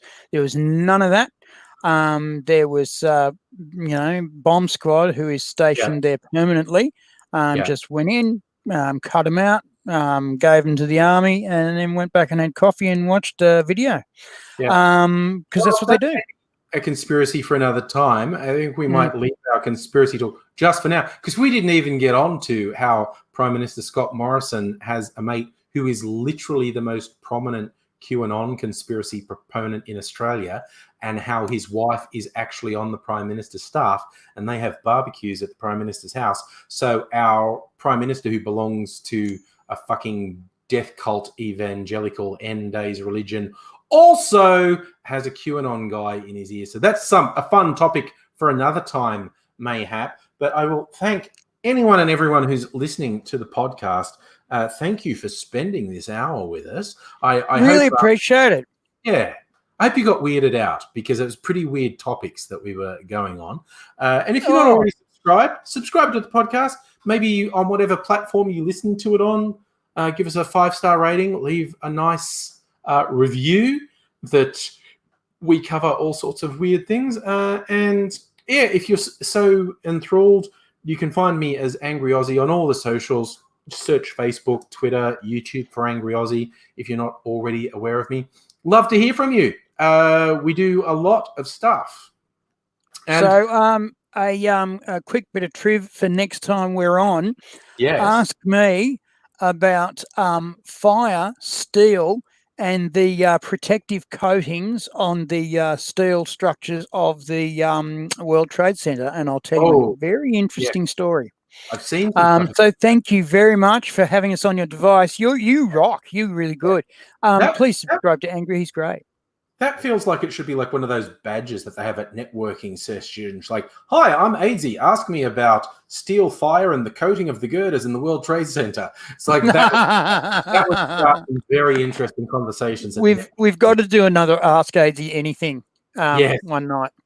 Yes. We've got to do another one of them. But we will leave you fine podcast people for now. Hope you enjoyed this, and we hope to have you with us again soon. But we'll say bye for now. Bye. Thanks for coming. Thanks a lot. Bye. And we're not leaving you fine people in the chat. That's just where the podcast bit's ending. So we'll talk to you again. Girls come in just now. Hi. Hello, everyone. How you doing? Hey, did you want to know about the foam on the Trade Center? I did see a doco that told me some interesting stuff. What do you know about it? Okay, so Trade Center was built in the early 70s. Early 70s construction was basically owned by the mob. All of the architects and builders over specified all of their structural elements, because the mob would rob out like a shitload of the stuff. Yes. When they went back in after the collapse of the buildings, they found that the foam that they were using to basically be a fire retardant would be thick at one end of the floor and then be so thin at the other as to be see-through, because the mob had basically not only taken half of it.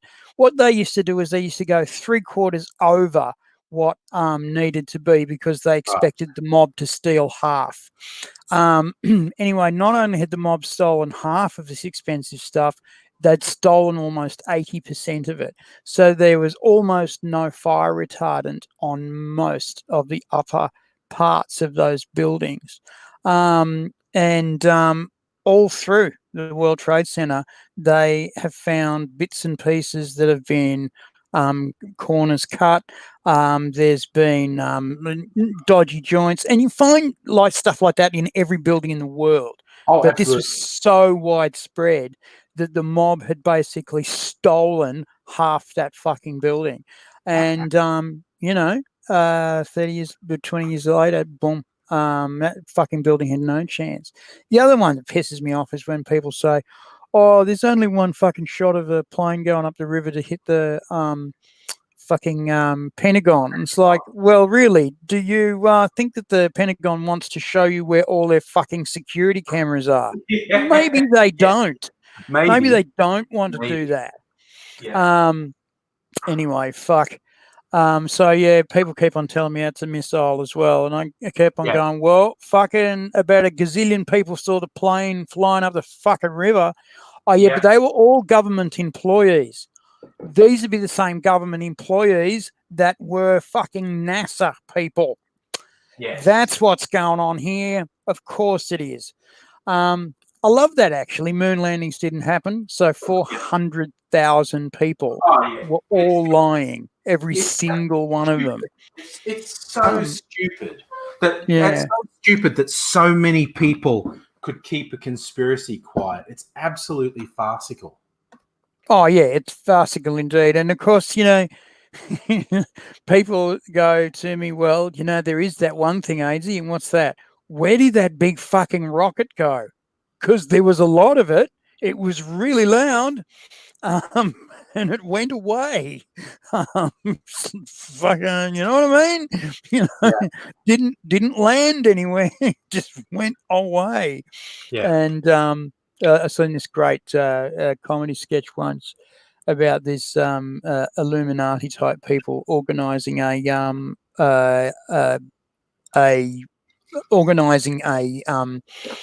fake moon landing, and they basically said, okay, so how are we going to do this? And they went through what they'd have to do to fake it, and effectively they said, well, you know, the only thing that's not happening is they're getting out at the other end. You might as well just put them in spacesuits and open the door. Because they had to basically go through everything you'd need to do to fake it. And you're virtually there. You've virtually landed on the fucking moon. So yeah, why not? There was the joke about they got Stanley Kubrick to fake the moon landing, but he's such a perfectionist that he shot it on the moon. Yeah, that's Stanley. Yeah, I will. Yeah. I'll do a fake version, but we're going to the moon to do it. Yeah, because he would too.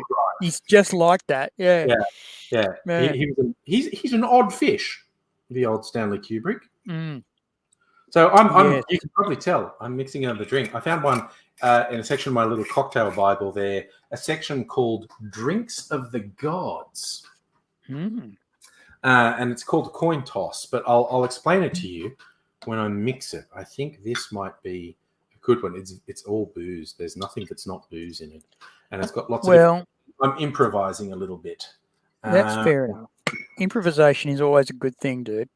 Where's mine? I had an idea for one more thing. Where is it? I have a beautiful silhouette view, mirrored view of you in your back window. Yeah.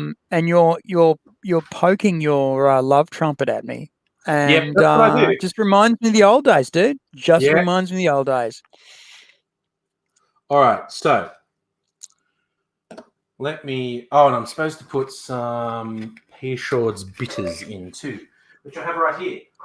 It's so funny. Like I've got such a counting the stuff I flavor myself.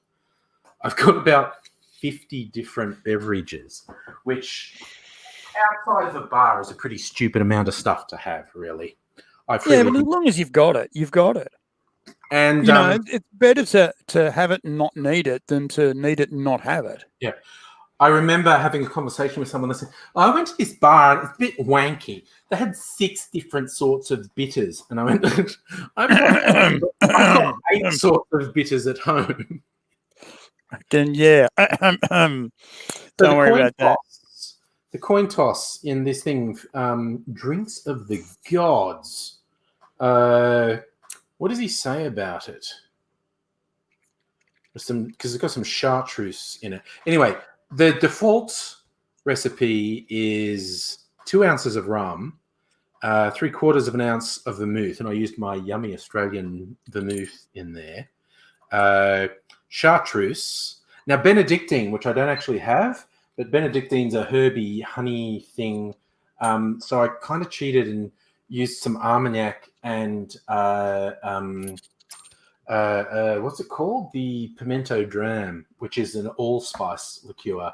So I mixed up some herby things and a couple dashes of the Peychaud's bitters. Never made this one before, and again, it's an improvised version of it. So let's see. Oh yeah. So it's like there's nothing that's not booze in this drink. Are you enjoying that one better than the one you had before? Because you weren't a fan.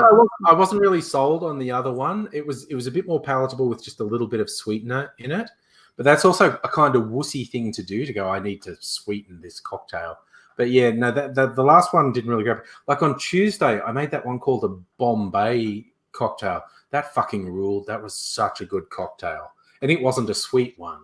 But it was just a really good balance of different flavors, whiskey and tart and sour and bitter. It was fucking great. So what's, Adele, you're drinking a South Australian rosé. There you go. Ooh, there you go. no. That winery got badly damaged in the fires, so Adele's supporting victims of the bushfires. Yeah, it's not alcoholism, it's supporting the community. I love it. That's how Australians do things. That's how we support. You know, when the Newcastle earthquake happened in Australia, there was only one pub open in the middle of Newcastle, and you couldn't fucking go anywhere because there's earthquake damage everywhere. And something like 15,000 people were in and around the place that evening. And beer trucks were getting basically brought in by the army. So, yeah, if there's a pub open. Tradie Trev's got a good question for us. We're not that much longer on. Can we put some pointers on how to woo women for Valentine's besides getting her drunk? And I'm glad you suggest that's not a good way to do it, Tradie. And look, actually, Stella has gone and summed it up. Don't be a weirdo. And in fact, because I went through internet dating, and of course everyone's on internet dating, and I found out, you know how you stand out? Don't be a fucking prick. You don't have to do anything special. Just don't be a piece of shit. Now, you might think, oh, come on. No, there is a disturbing preponderance of guys in the online world who are complete fucking assholes. You literally just don't be a fucking prick, and you're ahead of 90% of your competition. Righto. An AZ special. Go to a local Australian Geographic shop or any really good bookshop and get yourself you're not going to get yourself an astrolabe. Get yourself a star calendar map. They're a square thing with a round cardboard circle in them with an oval. And what they basically do is you put it on the date and the day, and it basically tells you where to look, and it'll tell you what stars and at what time are coming up over the horizon. There is always somewhere where you are where there is a high point for looking out over with a nice flat point to sit on. Go get yourself a nice thick blanket. If you can get one of those really thick aerobics or memory foam blankets, they're fucking awesome. Bit expensive though, but a good thick blanket. A picnic basket. It doesn't have to be special. An esky will do. You need a cooked chicken. You need a salad of some kind. You need a bottle of champagne, preferably two. Don't bother with ice. Get one of those cooling, packets. They take up less space, and you're not a wanker. Get glasses is best, but also bring backup plastic ones if they break. Effectively, plates, knives, and forks, don't skimp. and you basically make her a picnic dinner and Yes. talk to her about the stars as the sun goes down. You talk to her Ooh. about the stars that are coming up. Ooh. And finally, the last thing you do is you get yourself a little tiny alcohol burner, and you get yourself a little tiny, uh, bloody saucepan, like a ration saucepan, but a littler one, a ration can, and you put water in that and boil it up. Then you get a little ramekin, and you stick the ramekin in the water, and then you get chocolate and put it in the ramekin, and let the chocolate melt. And then you get a wheel of camembert or brie cheese, topped with strawberries, and you pour the chocolate over the camembert or brie and the strawberries, around which you have poured brandy or Grand Marnier. A little bottle will do it. Yeah. Torch it, put it between you, clink your glasses, and when the fires die down a bit, serve her a bit of the camembert. You might not make it off the hill.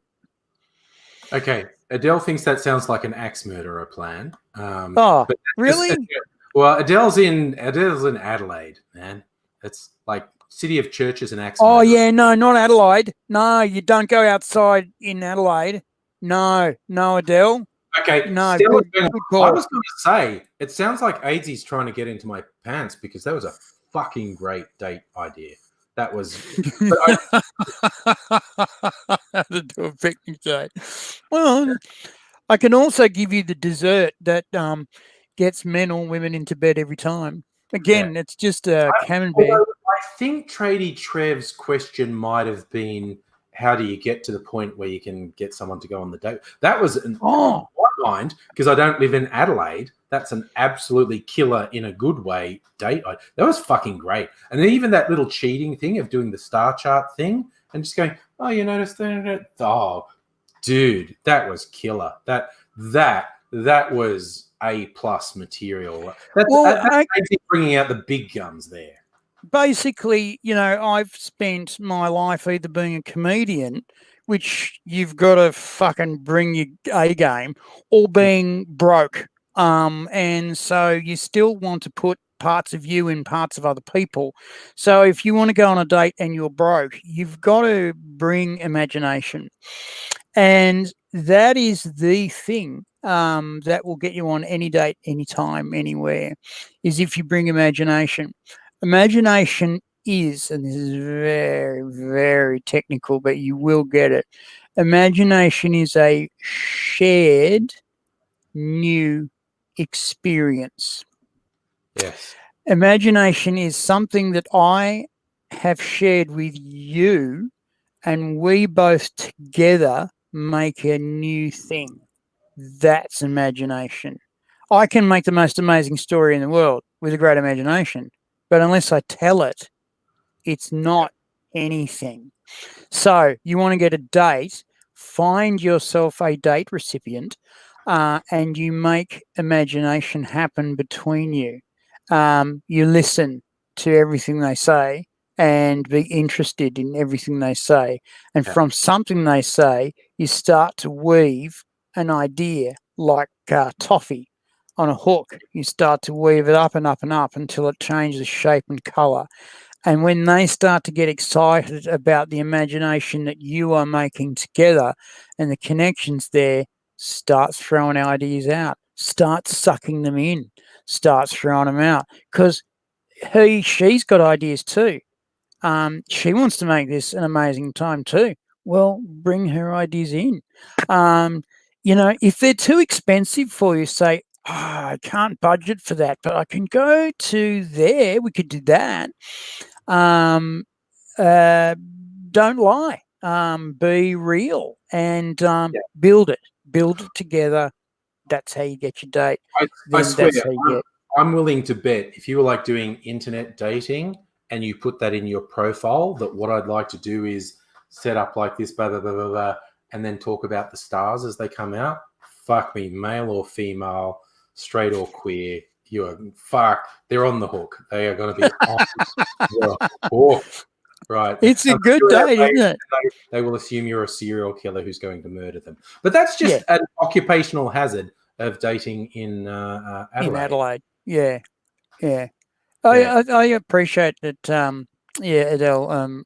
But, I like this. Adele saying trying to start dating again. It's hard. Homophobic creeps and chicks wanting to feel good.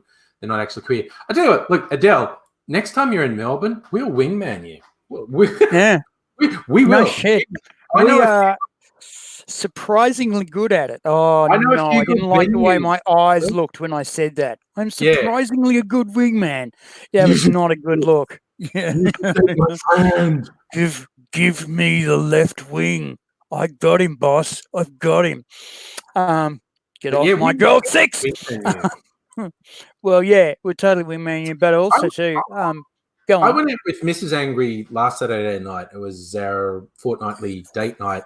We went to see the Harley Quinn movie, Birds of Prey, which is pretty good. I think Mrs. Angry, she said it was very cartoony, which is a funny way to refer to it. Like, of the cartoon comic book superhero movies, I think Wonder Woman is her favorite. And by the way, Wonder Woman 1984 looks pretty fucking good, honestly. That's coming out later this year. Birds of Prey has a lot of good reviews. I enjoyed it. It was different. It was very violent and sweary, and it was like the Adam West Batman was G-rated cartoony. Birds of Prey is MA, or if you're American, R-rated cartoony. Very much like Deadpool cartoony. Except with all the chicks in there. So, Gecko's telling me all these things to control my webcam, and I use StreamYard because there are no controls. It's just plug and play. Yes, I probably should get something like OBS that actually lets me control the exposure and focus on the camera. Super fucking late. The actual camera itself came with no software, and they said, "Yeah, just install OBS and use that." So. See, Stella said she went on a date with a guy to the local lookout and she pointed out the stars and it worked very well. Oh, that's weird. After you kissed, he uttered the word good girl. Yeah, okay. That's pretty fucking weird. Oh, that's get the car keys out. Yeah. Not to drive off, just to have them in your hand. Yeah. Yeah. But I started talking about Birds of Prey. So we went to the Jam Factory on Chapel Street because there's also a really good cocktail bar just across the road from that called Gatuk. Fuck, they make good drinks. I loved it. I've tried to recreate some of their drinks because their drinks are because they don't tell you the volumes, they tell you what's in it. And so then I get home and a bit of this, and I'm sitting like the mad scientist trying to come up with the right measures. They make some really good drinks. Got another one. All right. That's brilliant. That's brilliant. In fact, if you go to the cocktail bar and say, "Oh, can I have something blah and blah and blah," and then you get her to go, "Oh, can you give him something blah and blah and blah and blah?" So you organise each other's cocktail until you get to perfection.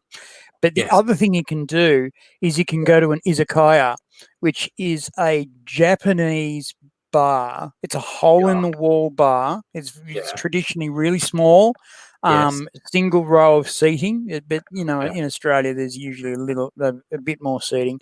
Go to an izakaya. It's food and booze, basically. Yes.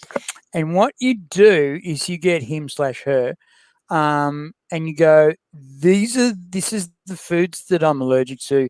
These are the foods that I like. These are the textures that I like.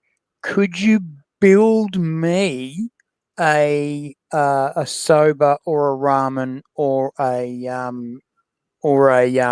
bloody sushi? Could you build me one? Now you tell me, and I'll build you one. And so you build each other's dishes until you nail it. You nail it. That's really cool. And it's actually not very expensive. It's actually pretty cheap. And they have Kirin and Sapporo and my favorite which is the silver. What the hell? Oh, come on. It's probably because I'm usually pissed afterwards. Yeah, that'd be it. Yeah, so that's what you do. You build each other's meal. You can kind of do it anywhere, but in a izakaya, it's kind of it's quieter and there's you can talk and Adele's saying the upside to having boobs is sometimes bartenders will give you secret knowledge. Actually, speaking about hole in the wall, I don't think I've ever taken you, AZ, to Bar Americano in the city. I've taken it's one of my favorite places. It can only don't fit leave me. I've got to I'll be back in a sec. Okay, I'm going to come back in a minute. I think I did take Adele to Bar Americano, actually. It's Tradie Trev. It takes you 30 minutes just to find a Macca's. Damn. Oh, the turkey. You knew what AZ was talking about. The silver cans of Japanese beer, Asahi. Yes, you are right, my friend. But what was I going to say? I went out on a date with Mrs. Angry to the Jam Factory, which is on Chapel Street. And as we drove up Chapel Street from the Windsor end up to Prahran, where the cinema was. Oh, and it was pretty early. It was just after 6 p.m. And there were a lot of people out already. And young ladies out in groups, really dressed up to attract attention. And yes, we were considering. It's like, okay, is this just girls' night out, or are they out to get some tonight, or is it a little bit of both? They've gone out with the girls, but they will dump the girls pretty quickly if they get some. So for which cinema do I go to? The Jam Factory, the Village. We like going to Gold Class for date nights with the comfy chairs and the nice food. Gold Class is nice. Oh, Adele wants us to go to Adelaide and show us the bars in Adelaide. And, of course, Adelaide is a very culinary and drinky city as well. I'm overdue to go to Adelaide, actually. I haven't been there for a couple of years and was talking about going there with Mrs. Angry. So that might happen, Adele. So I'll hold you to that. Also, I have a couple of really rich friends who live in Adelaide, and I might hang out with them and go out on their boat and stuff. Ha, ha, ha.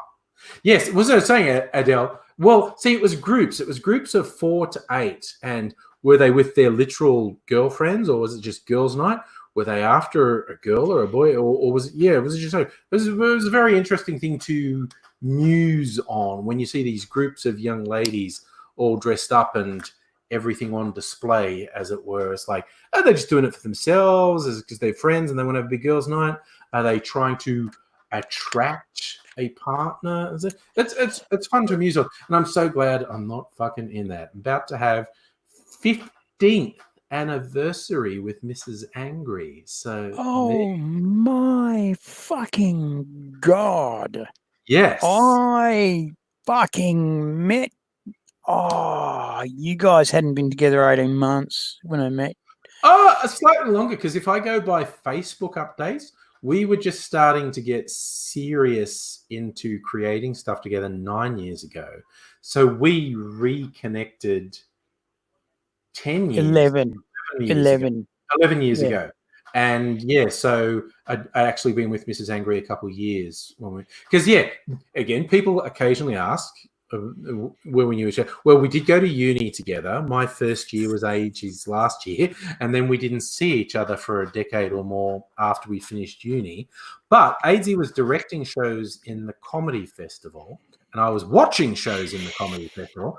And myself and Mrs. Angry were in a line to see one show, and AZ's show was through another door, and he recognized me and said, "Dude, what are you up to?" And so I'm going to see the show. He goes, "Oh, well, I'm directing a show." And ever since then, we've been hanging out again. So, yeah, that was like 11 years ago, whatever. That was Dathalo and Bushel. He's got 2 kids now. Yeah, I know. God, they were like fucking 19 at the time. And they're both in their 30s now, of course. Yeah. Dathalo's a professional working comic, and Bushel's taking on the world and taking on the government Yeah. for children in Yes, he works detention for centres. charities, doesn't he? Yeah. He works effectively as a political envoy for Save the Children, and he basically is trying to get the children out of the detention centres and onto Australian soil, where they can have access to a hospital, and not get raped. Sorry, I'm just going to go Shit like that. Gang on his way out. But we're on our way out too. It's bedtime. It's just after 10. I hope you find people have enjoyed your time. I think it is with you people. It's always good. So we're going to bid you all farewell, and got to fucking front up to work. And I've been, it's like, will the booze make me sleep well, or will it disrupt? Will I just have weird fucking dreams, which happens sometimes? Like wake up and go, you guys are great. Thank you for letting me be on your device. You are nice. And I am really, really happy to see you again, because it's been a while. And I've got a special secret to tell Angry. Two actually. Yes, that'll be good. You're wonderful. Thank you very much for being with us tonight. Yeah, it was cool. Let's do it again next week. And if you want any more dating, when's Valentine's Day? Tomorrow. So our advice is a little bit late for tomorrow, but generally, we have to follow. The other thing you can do quickly is you can draw a picture of a rose, and draw a picture of a chocolate, and you put them in a card, and basically you put a string in the card, and the string is basically attached to your belt, and in your pocket is a chocolate, and you make a little rose out of a sock, and that's another cheapy bit of sweet one. That's cute. Okay. So thanks, Bex. Happy Valentine's Day, everyone. Look after yourself. And if you don't like Valentine's Day, happy Tortellini Day. Today was National Tortellini Day. So happy National Tortellini Day. And if you don't like Valentine's Day, tomorrow is also the anniversary of Captain Cook getting his shit fucked up in Hawaii. It's basically you could call it an Indigenous Peoples' Rights Day. It's when the people of Hawaii thought, I don't like the fucking look of this bloke, and caved Captain Cook's head in with a big fucking club. Really interesting story about that. 3 journeys. First 2 were gold, and native peoples loved the shit out of him because he was a very non-judgmental guy. Yeah. 3rd journey, fucking guy was a lunatic. Yelling, screaming, the ship wasn't fucking set up properly, and he stole that boat after pushing a senior man out of it. Yeah, and kidnap a fucking tribal leader or something. He pushed a senior man, and he said, I want to drive over there, and he forced his own guys to do it. And of course the Hawaiians were going, well, you can fuck that shit. He ordered a volley of musket, and his sergeant said, we'll keep 2 in reserve. No, full volley. And of course they had no fucking bullets left. And they fucked him right up. They didn't kill the guys. They only killed him. He was the guy that went down. They left the guys alive. They basically took it personally and said, fuck this guy. And it was this one guy. They said, he's the boss and he's an asshole. He's ordering his soldiers what to do.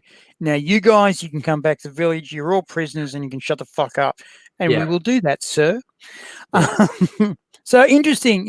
And they think he might have either had syphilis, or he might have got some form of fluke or liverworm. That fucked up his brain, because he was a brilliant navigator and a genius captain, but this last journey he was just so fucking out of it that he was dangerous to be around, and so they said there's something wrong with his brain. Yeah. Could have been it. Interesting history. Have a good one. See you. Talk to you soon. See you guys. There was a lot of raping of children and stuff on the islands too, so that could have been. Anyway, bye everyone. Luke dropped in at the last second. Hi Luke. Bye Luke. We're leaving. Bye, Luke. Bye. See ya. Love ya. See you fine people later. Click the end broadcast button and say.